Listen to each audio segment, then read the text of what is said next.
pandemi ini adalah agenda terselubung dari asing untuk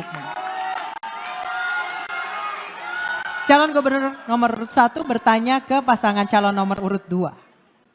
Baik, waktunya untuk bertanya 1 menit, silakan Bapak. Ya, Pak Darmakun, Pak Kunwardana yang saya hormati, salah satu perlindungan terhadap SDM adalah tentu kesehatan. Kita pernah mengalami pandemi COVID yang sangat luar biasa. Saya andai waktu bisa diputar kembali, kira-kira gitu ya. Kira-kira apa yang bisa kita lakukan untuk lebih baik dalam menyelesaikan yang namanya pandemi, yang nauzubillah jangan sampai terulang lagi. Tapi andai kita waktu bisa berulang kembali seperti itu, kira-kira respon negara itu harus seperti apa dalam melindungi SDM? Karena banyak sekali korban dari yang namanya pandemi. Terima kasih, itu aja. Masih ada sisa waktu? Cukup. Cukup, baik. Dan kami persilakan kepada paslon nomor urut 2 untuk menjawab pertanyaan dari calon gubernur nomor urut 1. Kami persilahkan, waktunya 2 menit. Persoalan pandemi adalah persoalan isu kesehatan. Kita harus belajar melihat bukan yang tertulis tetapi yang tersirat. Saya punya pengalaman selama ini, baik pengalaman pendidikan, biasa melihat, selalu waspada dan melihat yang tersirat. Jadi kita harus waspada dari setiap isu yang ada. Apakah itu memang genuine atau merupakan infiltrasi asing untuk mengambil kedaulatan bangsa lewat isu kesehatan. Dan juga mengancam keselamatan masyarakat. Saya paham betul tentang pandemi ini. Pandemi ini adalah agenda terselubung dari asing untuk mengambil alih kedaulatan negara. Sehingga terlihat sekali begitu rapuhnya bangsa ini sampai harus mengikuti, istilahnya saja ikut. Kenapa bukan Taufik? Kenapa ngikutin COVID? Bahkan banyak dari antara kita yang tidak paham bahwa PCR yang dipakai selama ini boleh diuji, itu bukan untuk mengetes virus. Jadi itu hanya untuk mengecek asidosis. Dan kenapa harus dicolok-colok? Kenapa tidak ambil dari ludah? Kalau memang mau ngetes virus. Oleh sebab itu, seorang pemimpin masyarakat, terutama otonomi daerah DKI, harus memperjuangkan segala sesuatu untuk melindungi warganya.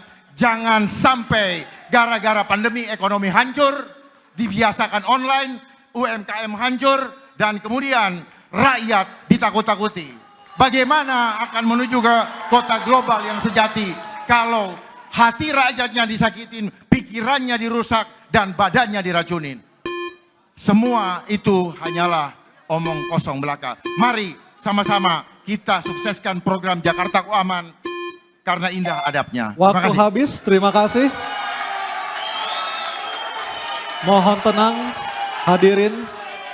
Kami persilakan calon gubernur dan atau calon wakil gubernur nomor urut 1 untuk menanggapi Bapak Ridwan Kamil atau Bapak Suswono. Kami persilakan, waktunya 1 menit. Ya, itulah pentingnya koordinasi antara pemerintah pusat dengan pemerintah provinsi atau kota kabupaten. Terjadi perbedaan pendapat itu biasa, ya. Kita perdebatkan di ruang-ruang yang sifatnya politik, ruang-ruang yang sifatnya bisa menginfokan bahwa ada perspektif lain mungkin dalam menyelesaikan sebuah permasalahan sekelas seepik yang namanya pandemi.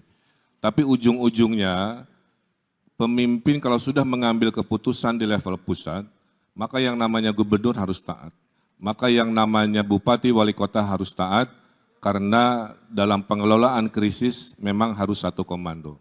Terjadi perbedaan dalam prosesnya, tapi ketika sudah diputuskan oleh pemimpin level presiden, tentulah serempak di bawah harus mengamankan dan menjalankan dan menyelesaikan permasalahan secara kolaborasi. Terima kasih.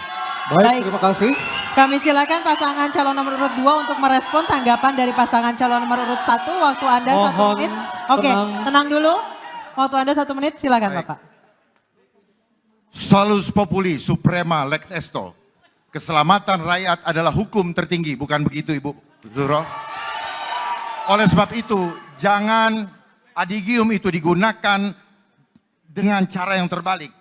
Seolah-olah ingin menyelamatkan keselamatan rakyat sebagai hukum tertinggi. Tetapi udang di balik batunya adalah sebaliknya ingin menghancurkan rakyat. Sehingga rakyat semua menjadi tidak bisa hidup dan bahkan akan menjadi budak. Saat ini kita ada dalam program ketiga yaitu control population. Di mana mereka ingin mengontrol kegiatan aktivitasnya dan ingin mengontrol jumlahnya. Jadi perjalanan menuju ke 2045 akan menjadi masa kecemasan, bukan masa keemasan. Ketika rakyat harus ditakut-takuti dengan segala macam regulasi. Jadi sebagai seorang pemimpin harus berani berdiri di depan untuk mengambil tanggung jawab dan risiko apapun untuk menyelamatkan. Waktu habis. Waktunya habis, terima kasih.